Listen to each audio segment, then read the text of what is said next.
સાહેબ બોલશે ના સાહેબ બોલશે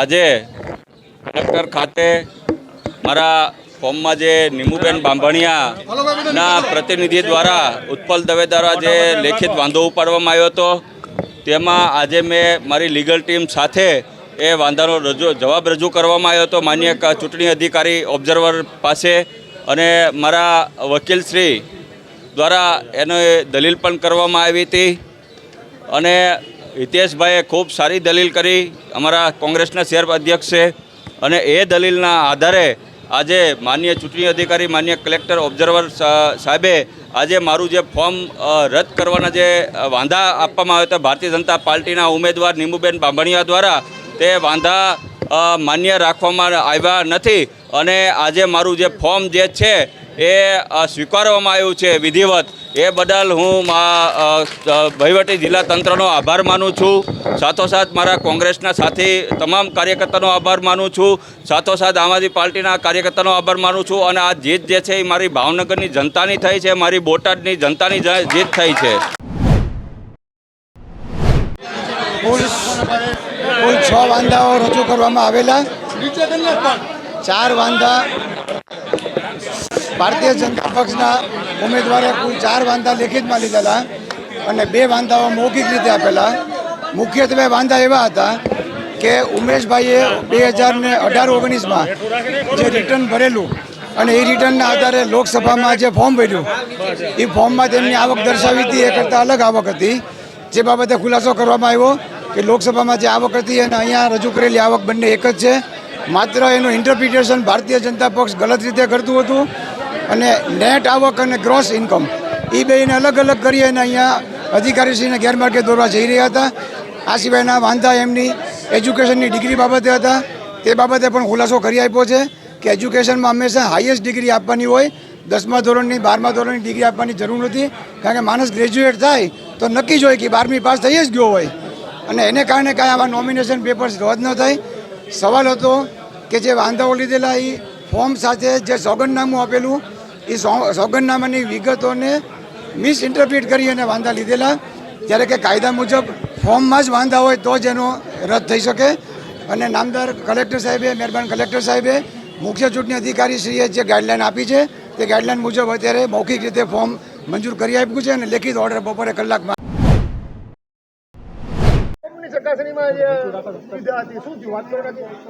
જેનીબેન ઠુમ્મરના અમરેલી સંસદીય મત વિસ્તારમાં ઇન્ડિયન નેશનલ કોંગ્રેસના કેન્ડિડેટ તરીકે જે ફોર્મ ભરવામાં આવેલું હતું તે ફોર્મની સામે ભારતીય જનતા પાર્ટીના ઉમેદવારો અને ટેકેદારોએ એવો વાંધો લીધેલો હતો કે આ ઉમેદવારી ફોર્મ રદ થવું જોઈએ કારણ કે એફિડેવિટ જે જેનીબેને રજૂ કરેલી છે એ ખામીયુક્ત છે અને ખામીયુક્ત એફિડેવિટના કારણે એમનું ફોર્મ રદ થવું જોઈએ જેમાં ગઈકાલે ચકાસણી દરમિયાન એમણે જે લેખિત વાંધાઓ રજૂ કરેલા હતા એ વાંધાઓને અસહમતિ બતાવવા અને રિબટલ માટે જેનીબેન ઠુમ્મર વતી એક એપ્લિકેશન સમય માગવાની કરવામાં આવેલી જેના અનુસંધાને ચૂંટણી અધિકારીશ્રીએ અમોને રિબટલનો ચાન્સ આપી અને વાંધાઓની સુનાવણી આજ રોજ રાખેલ હતી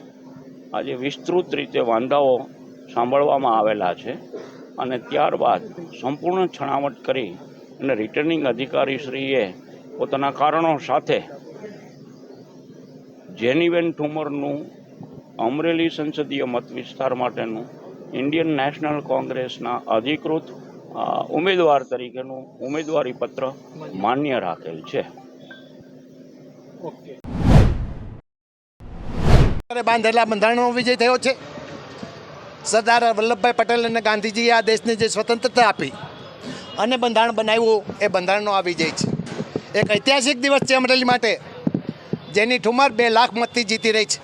એના હરીફ ઉમેદવાર અમે વાંધો લેવા માગતા નથી, વાંધો મેં લીધો પણ નહોતો અને છતાં પણ અમારી સામે વાંધો લીધો જ મેં આજે કલેક્ટરને રજૂ કર્યો છે કે જેને પોતાનું જીન બરોડા બેંકે 8 કરોડ રૂપિયામાં હરાજી કરી અને કલેક્ટર મારફત એને માત્ર 4 કરોડમાં સેટલમેન્ટ કરી નાખવામાં આવ્યું.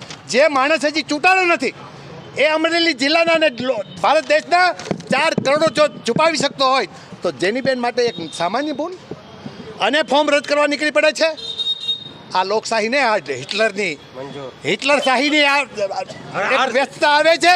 હિટલર શાહીનો આ હાર છે. મારે અભિનંદન આપવા છે જિલ્લા સમાહર્તા અને કલેક્ટરશ્રીને કે જેણે જિલ્લા ચૂંટણી અધિકારી તરીકે એક બોલ્ડ નિર્ણય લીધો છે. અને આવા અધિકારીઓ બોલ્ડ નિર્ણય લેશે તો જ આ લોકશાહી ટકવાની છે. એ ટકવા માટે હું બધા જ કામ કરતા અધિકારીઓ, નાના મોટા કર્મચારીઓનો ખૂબ આભાર માનું છું કે તમે આજે ચૂંટણીના એક બંધારણીય ઉમેદવાર તરીકે જેનીબેનને હાઈકોર્ટમાંથી વકીલો લાવવામાં આવે, સતત એની ભારતીય જનતા પાર્ટીની હેડ ઓફિસમાંથી પત્રોથી એની ઉપર આચારસંહિતાના ગુના દાખલ કરવામાં આવે. અમે શું કોઈ દાઉદ ગેંગને માણસો છીએ? અમે તો અમરેલી જિલ્લાના ખેડૂતના દીકરા છીએ. અમરેલી જિલ્લા માટે જેનું કરીએ છીએ. હું તો અમરેલી નહીં પણ હિન્દુસ્તાનના ખેડૂતો માટે, સામાન્ય લોકો માટે, ગરીબ માણસો માટે, તમામ સમાજ માટે લડનારો વ્યક્તિ છું. અમે કોઈ લાલ લોભમાં આવતા નથી. લોભમાં આજે જે પરિસ્થિતિ થઈ રહી છે અને વાતો કરે છે કેસરિયા કરી રહ્યા છે, એ કેસરિયા કરતા નથી, પોતાની માને વેચી રહ્યા છે. કેસરીઓ તો મારે કહેવો જ કે આ દેશના રજપૂતો આજે કેસરીઓ કરી રહ્યા છે કે જેમની બેન દીકરી સામે જે વાતો કરવામાં આવી એને કેસરીઓ કહેવાય. વેચારનારા લોકો કેસરીઓ કરે છે. આ દેશની લોકશાહી છે. હિન્દુ ધર્મની રક્ષા કરવા માટે રામ ભગવાન અને હનુમાન દાદો આજે અમારી આવ્યો છે. હનુમાન દાદાની હડફેટે ચડનાર આ દેશનો વડાપ્રધાન હશે તો પણ ગદા સામે ટકી શકવાના નથી. અને એનો ઉમેદવાર પણ ટકી શકવાનો અભયનો ઉમેદવાર આવ્યો છે. હજી પોતે ચૂંટણી લડવા આવ્યો ત્યારે 4 કરોડ રૂપિયાનું જો કૌભાંડ કરી શકતો હોય, લેખિત કૌભાંડ કરી શકતો હોય ત્યારે એ અમરેલી જિલ્લાનું શું કરવાનો છે? જેની બેન ચૂંટાશે તો અમરેલી જિલ્લાને વિકાસની પ્રક્રિયામાં લઈ જવાના છે. અમરેલીને મહુવાને ધમધમતું કરવું છે. અમરેલીને ગારિયાધારને ધમધમતું કરવું છે. અમરેલીના તમામ વિસ્તારને ધમધમતા કરી અને અમરેલીનો વિકાસ શું છે એ ડૉક્ટર જીવરાજ મહેતાના સપનાનો વિકાસ હવે અમારે અમરેલીની જમીન ઉપર ઉતારવો છે. અને ત્યારે અમારું ઉમેદવારી પત્ર બેનશ્રીનું રજૂ થયું છે અને માન્ય થયું છે. હું પ્રેસ મીડિયાના મિત્રોને કહું છું કે તમે ખૂબ સહકાર આપ્યો છે અને હજુ પણ તમારો પ્રેસ મીડિયાનો સહકાર સાથે અમરેલી જિલ્લામાં ભારતીય જનતા પાર્ટીના અભણ ઉમેદવાર, મટન રાંધતા ઉમેદવારને ઘર ભેગો કરવા માટે બધા આગળ આવો એવી લાગણી વ્યક્ત કરું છું.